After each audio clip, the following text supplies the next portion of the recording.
నిన్న శాసనసభలో BRS party శాసనసభ్యులు జగదీష్ రెడ్డి గారిని సస్పెండ్ చేసిన విషయం మనందరికీ తెలిసిందే. దాని విషయంలో దయచేసి మీరు పునఃపరిశీలించి జగదీష్ రెడ్డి గారిపై పెట్టిన సస్పెన్షన్ను ఎత్తివేయాలని చెప్పి అప్పీల్ చేస్తూ ఉన్నాం. జగదీష్ రెడ్డి గారు ఎక్కడ కూడా మీ పట్ల అమర్యాదగా కానీ ఏకవచనాన్ని కానీ సంబోధించలేదు. మీరంటే మా అందరికీ కూడా ఎంతో గౌరవం. మా నాయకులు కేసీఆర్ గారు కూడా మీ ఎన్నిక జరిగినప్పుడు ఏకగ్రీవంగా మీ ఎన్నికకు సహకరించినటువంటి పార్టీ బీఆర్ఎస్ పార్టీ.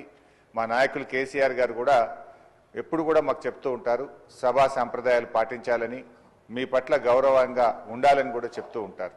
సో మాకు ఎక్కడ కూడా బీఆర్ఎస్ పార్టీకి కానీ మా సభ్యులు జగదీష్ రెడ్డి గారికి కానీ మీ పట్ల మంచి గౌరవం ఉంది తప్ప మేము ఎక్కడ దురుద్దేశంగా కానీ ఏకవచనాన్ని మీ పట్ల ప్రయోగించలేదు.